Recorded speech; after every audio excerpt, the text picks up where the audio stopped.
अस्सलामु अलैकुम वरहमतुल्लाहि ताला बरकातहू।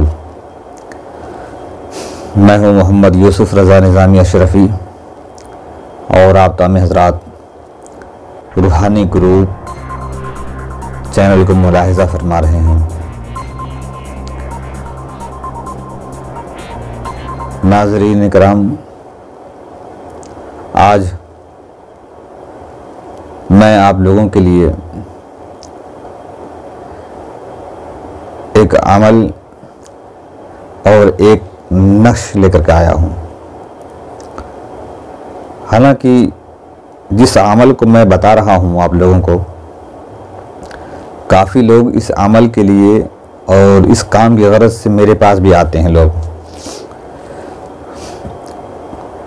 और कहते हैं कि मौलाना साहब, जिसने किया है उस पे आप पलट दीजिए। मगर मैं मना करता हूँ कि भाई ऐसा करना बेहतर नहीं है। आप क्यों पलटेंगे? क्या ज़रूरी है आपको? कभी आप अपने गिरेबान में आपने झांक के देखा कि आप अपनी ज़िंदगी को किस तरह से गुजार रहे हैं? हाँ, आप सब्र करिए, उसका जज़ा, उसका बदला, उसका अजाब व सवाब देने वाला रब है। वो खूब जानता है, वो खूब देखता है। आप परेशान ना हो। मैं इस तरह से कह करके मैं टाल दिया करता हूँ। मगर काफ़ी लोगों ने मुझे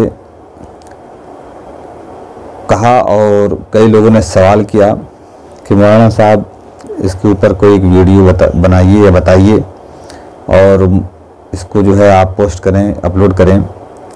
मैं उन लोगों के असरार की बुनियाद पर मैं हाजिर हुआ हूँ और इस अमल को मैं आपको बताऊं इससे कबल कि इस चीज़ को जहन में बसा लीजिए कि अगर आप मेरे इस चैनल को, रूहानी ग्रुप को अगर आप देख रहे हैं तो देखने से पहले आप मेरे इस चैनल को ज़रूर सब्सक्राइब कर लीजिए।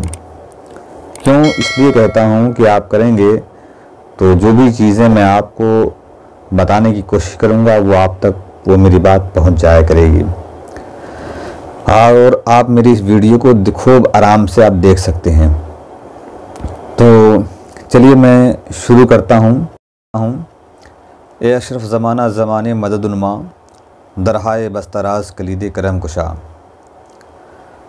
सरवरा शाह करीमा दस्तगीरा अशरफा, हुर्मत रूह पैम्बर यक नज़र कुन सुए माँ, अशरफ नहंग दरिया दरिया बासी नादारद, दुश्मन हमेशा पुरगम बज़िक्र तू दोस्त दारद, सल्लल्लाहु अलैहि नबी व अलैहि बारिक वसल्लम सल्लल्लाहु अलैहि या रसूलल्लाह। हज़रात, मैं सबसे पहले ये गुजारिश मैं करूँगा कि देखिए, आप अपने आप के ऊपर किसी ने अगर कोई जादू कर दिया हो, सहर कर दिया हो और आप इतना ज़्यादा परेशान हो गए हों, इतना ज़्यादा परेशान हो गए हों कि अपने ज़िंदगी से आप तंग आ गए हों, कोई रास्ता आपको समझ में नहीं आ रहा है, मैं क्या करूं? एक बार मैं इलाज कराया, फिर दोबारा उसने हरकतें की, दोबारा इलाज कराया, फिर तीसरी बार दूसरी बार हरकतें की, तीसरी बार इलाज कराया, फिर उसने हरकतें कर दी।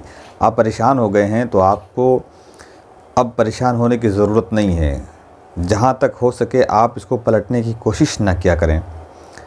पलटेंगे, मैं इसकी इजाज़त तो नहीं देता, मगर जब आप हद से ज़्यादा अगर आप परेशान हो गए हों और आप ये तशख़ीस करा लें पहले, या ख़ुद से आप तशख़ीस कर लें कि हाँ, मुझ पर जादू किसी ने किया है या नहीं, सहर किया है या नहीं, जब आपको यकीन हो जाए कि हाँ किसी ने किया है मुझ पर सहर या जादू, तो आप मेरे इस दिए गए हुए अमल पर आप अमल करो। इंशाअल्लाह तबारक व तआला आपको कामयाबी मिलेगी।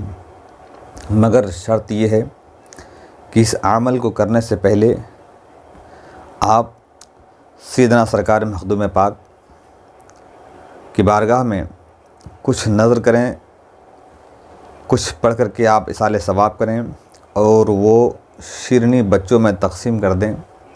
उसके बाद इस अमल को करना आप शुरू करें। अमल ये है, मैं आपको बता रहा हूँ, गौर से मुलाहिज़ा फरमाएं। आपको करना क्या है कि अगर जादू किसी ने आपके ऊपर किया है और आप उसको पलटना चाहते हैं कि जादू पलट करके उसके तरफ फिर से चला जाए, वापस चला जाए, और जो मुझ पर परेशानी आने वाली थी ये परेशानी उसके सर पर नाजिल हो जाए, उसी के सर पर चले जाए, और वो ख़ुद अपने गोली का शिकार हो जाए, अपने तीर का वो ख़ुद अब शिकार हो जाए। जो जहर मुझे खिलाना चाहता था वो जहर वो ख़ुद ही खा ले और वो ख़ुद ही बीमार हो जाए, वो ख़ुद ही मर जाए, मौत के घाट उतर जाए। तो आपको करना क्या है कि रोज़ाना बिला नागा आपको सूरह कौसर पढ़ना है। क्या पढ़ना है? सूरह कौसर पढ़ना है बिला नागा आपको। और सूरह कौसर कितना 100 मरतबा पढ़ना है आपको, कितना 100 मरतबा आपको सूरह कौसर पढ़ना है। और इसमें दुरूद शरीफ बिल्कुल नहीं पढ़ना है। सूरह कौसर को 100 मरतबा पढ़ना है। और पढ़ने के बाद आपको करना क्या है कि रोज़ाना आप पढ़ते रहेंगे। और ये नक्श जो मैं आपको दिखा रहा हूँ, इस नक्श को खूब गौर से देखिए। इस नक्श को आप जो है इसको लिख लें, और लिखने के बाद इसको अपने गले में पहन लें, या कोई मरीज़ हो आप उसको दे दें, वो अपने गले में पहन ले। और रोज़ाना सूरह कौसर को 100 मरतबा आप पढ़ते रहेंगे इंशाअल्लाह 21 दिन के अंदर, या तो शर्तिया 41 दिन के अंदर जो आप पर चढ़ा हुआ जादू है या सहर जो कुछ आपके ऊपर आ गया है, जो हावी हो गया है, वो जादू उतर करके जादू करने वाले की तरफ लौट जाएगा और उसकी तरफ जा के उसी को परेशान कर देगा। आपको इस तरीक़े से आपको करना है। इंशाअल्लाह तबारक व ताला आपको पूरी कामयाबी मिलेगी। मगर ज़रूरी ये है कि आप जिस तरीक़े से मैं अमल को बताया हूँ उस तरीके से करें, और इस तरह से करेंगे इंशाअल्लाह तबारक व ताला बहुत फ़ायदा होगा। सूरह कौसर आपको बगैर दुरूद शरीफ के आपको पढ़ना है, और किसी आमिल से या किसी जानकार से ये तावीज़ को लिखवा लें, और लिखाने के बाद ये ज़ाफ़रान से ही लिखाएं तो ज़्यादा बेहतर है, अरग, गुलाब और ज़ाफ़रान से। इस तरह से करके आप इसको अमल में लाएँ, इंशाअल्लाह आपको कामयाबी मिलेगी। और हत्तल इम्कान आप लोग सब्र करने की कोशिश करें। कई लोगों के कहने की बुनियाद पर मैंने इस अमल को बता दिया, और जो कुछ मैं बताता हूँ आप उस पर अमल करके देखें, और इस नाचीज़ के लिए दुआ ज़रूर करें। बस आज मैं एक ही अमल में बताऊँगा, इंशाअल्लाह मैं फिर आप लोगों का जिस तरह से ख्वाहिश होगी या फरमाइश होगी मैं फिर दूसरा अमल लेकर आऊँगा। अस्सलामु अलैकुम व रहमतुल्लाहि तआला व बरकातहू।